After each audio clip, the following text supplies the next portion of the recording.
Have you seen Bad Man Meets Superman by College Humor? No, they really fell off, man. I used to love them when I was young. Then they just stopped being enjoyable. I did see a video get posted today, I think it was from Sunny, talking about how College Humor really, like, died. Yeah.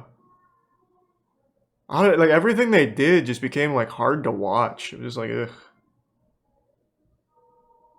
I'm curious, let's check it out.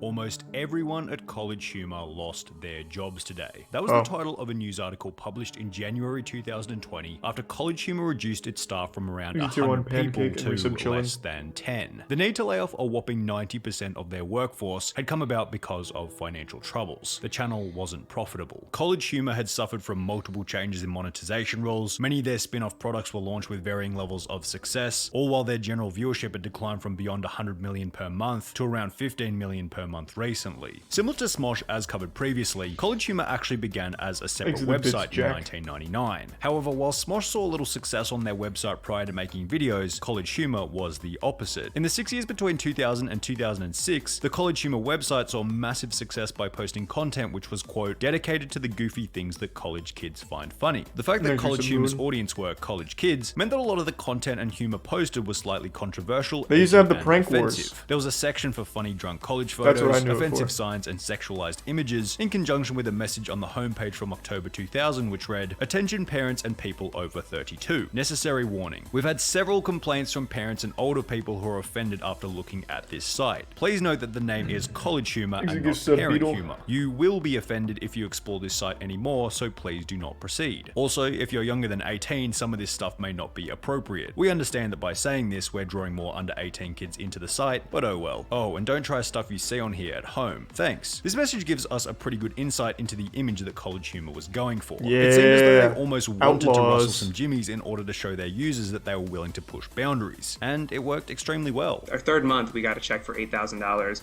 for really, minimal traffic, and I remember that was sort of like the moment where I realized this is actually like a real thing. By the mid-2000s, College Humor's Google trend graph was clearly showing the site's popularity, which luckily for College Humor drew the eyes of another large corporation offering this comedy website the opportunity of a lifetime. $20 million. That's how much the two founders of College Humor reportedly received in exchange for a 51% stake in the company. This meant that all of a sudden, College Humor had a bigger budget to work with, as well as the ability to pursue new and novel projects. College Humor had been creating original videos and posting them to the College Humor website dating all the way back to 2005, about a year before the acquisition by IAC. However, at the time, the videos were pretty basic and had a limited reach considering they were only accessible to those who happened to I don't even remember the website looking like that. Their newly found corporate funding in conjunction with fresh leadership changed all of this. Suddenly they had the budget and manpower to include multiple actors in their videos, which featured professional camera work and professional editing, all of which being uploaded to their newly launched YouTube channel called College Humor TV or CHTV, under the control of their new president of original content, Sam Reich. A large portion of this new content being produced for YouTube continued on with their website's edgy, slightly offensive branding. Osama Night Live, Unsafe Sex, a series titled Clocksuckers, done deliberately with one of the College Humor founders stating, "We remain edgy and keep a sensibility that college kids can relate to." It took them a while to figure out what would and wouldn't work here on the YouTube platform. For example, by 2007, over a year after beginning the channel, the group had gained only a touch over 8,000 subscribers, on top of a video queue that didn't exactly stand out as overly enticing. However, by 2009, this had changed dramatically. Their entire team had been plastered on their front page, showing everyone that they... In 2009, they had this many people on staff? 2009 is when they started the prank wars, right? Damn, I thought it was literally just like 4 dudes. Wow, they really went balls deep in it. I mean, I guess it worked for a little while.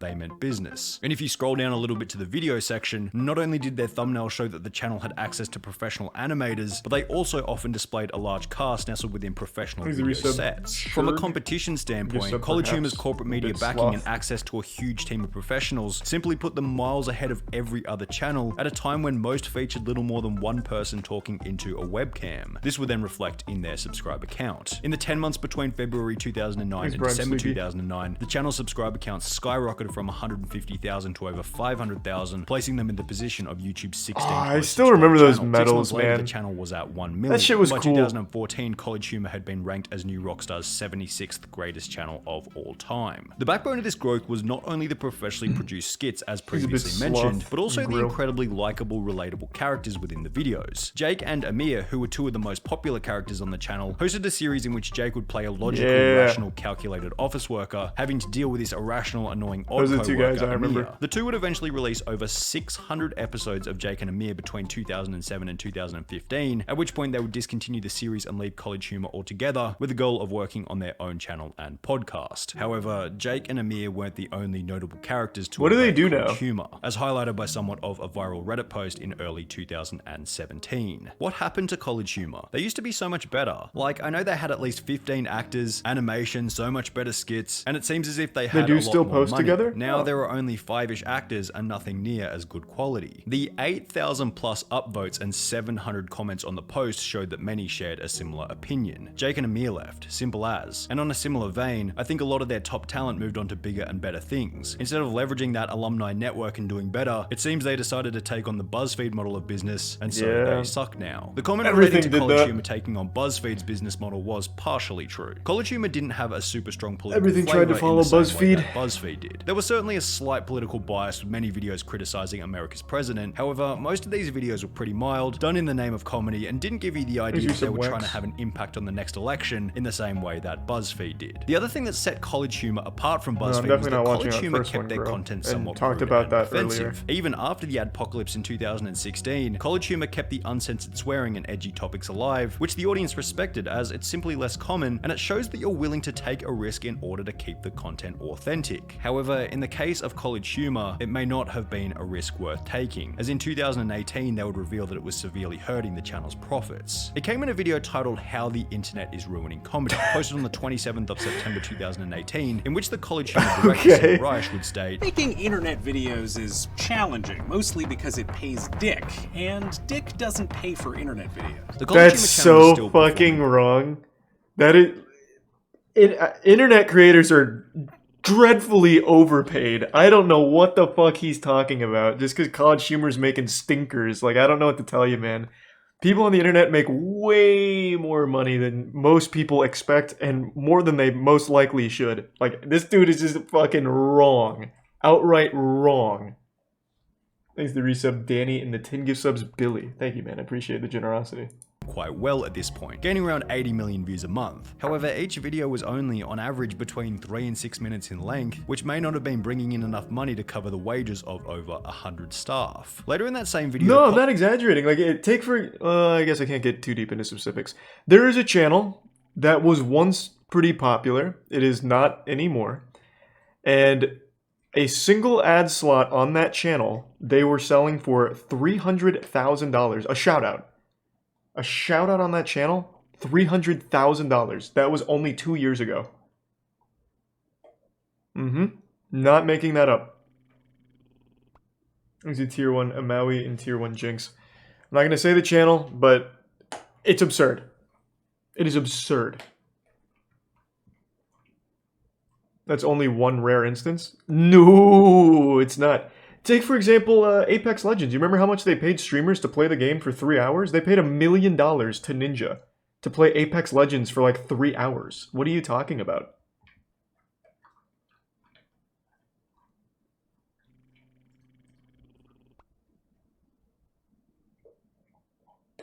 Like, it's a ton. It is an absolute ton. It's a tier 1 Suck and the Prime Kilimi and the resub Blue. College Humor would add that nowadays many of our YouTube videos are deemed controversial and don't make any money, showing that on top of the videos already being short, many of them weren't being monetized at all. For this reason, College Humor would launch a third-party subscription website called Dropout, on which they could post all their uncensored content for free, marketing it as, "It's like Netflix, but worse." And cheaper. Now, it's incredibly difficult, if not impossible, to find data on how popular Dropout TV was The top or get is, paid but bank, it didn't though? seem like it was a Everyone failure. gets There were paid comments on bank the on the introductory video over 2 years after Dropout's release stating, "I have been subbed for the site since this video was released, and I Here's a haven't prime regretted height it in the once. resub. I really love these guys. Dropout Equation. is so worth it. There is so much to explore and deep dive, and I want to support everyone at College Humor and keep them going and creating. Best purchase I have made in ages. Honestly, Dropout is so worth it. It's cheap and I have tons of hours on my favorite comedy shows." It seemed as though Dropout TV was helping College Humor get to a position of profitability. However, such a goal was going to be much harder to achieve after the date of January 8th, 2020. College Humor's parent company pulled its funding, laying off more than 100 employees and leaving a longtime executive to run the company on his own. The title to that article summed up the situation perfectly. The parent company of College Humor, IAC, had pulled its funding from the channel, resulting in the layoff of 90% of its staff. College Humor's director Sam Reich would announce the news to his Twitter in a tweet stating, "IAC, our parent company, has made the difficult decision to no longer finance us. Today, 100 plus brilliant people lost their jobs, some of whom are my dear, dear friends. The twist, however, is that IAC has agreed to let me run the company myself. In words that I'm sure are as surreal to read as they are to type, I will soon become the new majority owner of CH Media. Of course, I can't keep it going like you're used to. While we were on the way to becoming profitable, we were nonetheless losing money, and I myself have no money to be able to lose." The gamer from Mars made a very strong argument in relation to this last tweet in his video discussing the College Humor layoffs. With over 20 years to start making money,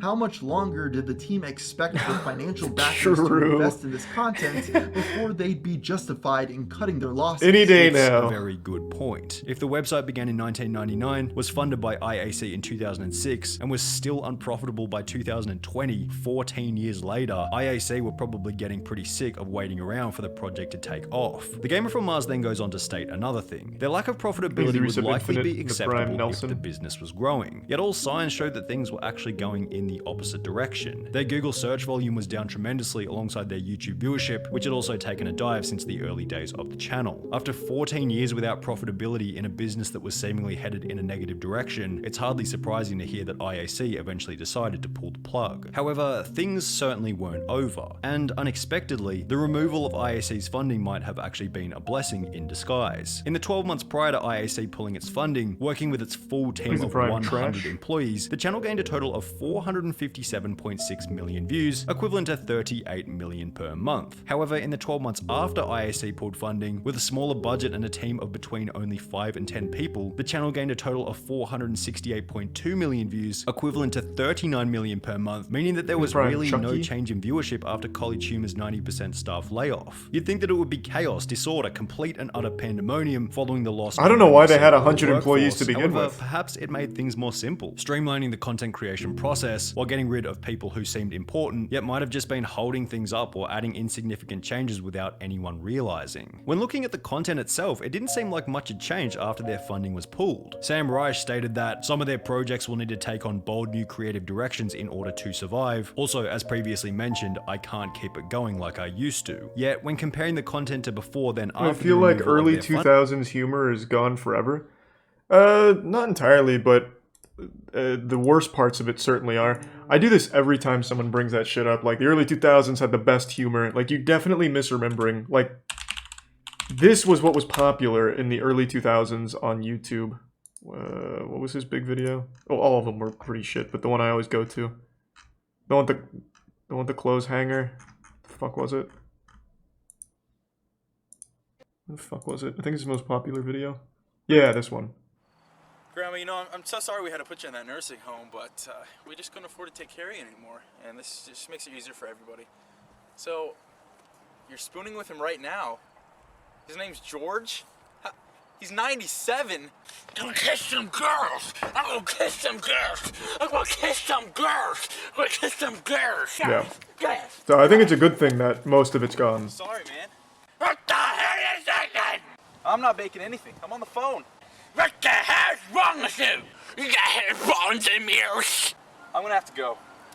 Look, I'm real sorry for running into you. Are you Yeah. okay? So anytime someone says that earlier YouTube or whatever was the golden age, I just think they were wrong, and they're just remembering that they were a kid and everything was great and like a magical experience back then. The shit is trash now. I still go back from time to time just to look at like old things I used to like when I was a kid, and I'm like, damn, fuck, that's bad. funding, there's seemingly very little difference. So perhaps they were simply able to keep up the same level of quality, only with fewer people. Well, for some time. Their 39 million average monthly views throughout 2020 has since declined to around 15 million per month, which began after a radical content shift approximately 6 months ago. College Humor uploaded a video titled No Laugh Newsroom, in which characters have to read a hilarious script and whoever laughs the most loses. Prior to this video, the content uploaded to the channel was fairly diverse, covering a bunch of different topics. However, in the last 6 months, College Humor has uploaded nothing but No Laugh Newsroom videos. While these are fairly hilarious, the graph seems to show that the lack of novelty is hurting the channel's overall viewership. Yet, it's hard to call College Humor a failure. They are still getting pretty reasonable views given the size of their channel and team, and it's not like they made a bunch of clear irredeemable mistakes in the same way that BuzzFeed did. They're just a channel that kind of ran their course. True. For most businesses, to lose 90% BuzzFeed is of pretty your much on staff the as well as ground. your parent company funding would mean certain death. Yet College Humor is still out there giving it everything they've got, certainly a commendable trait. Nice. I thought that was going to be a wackier story, but it really was just one of those things where, yep, they expanded way too fast with way too many people, and it didn't help them.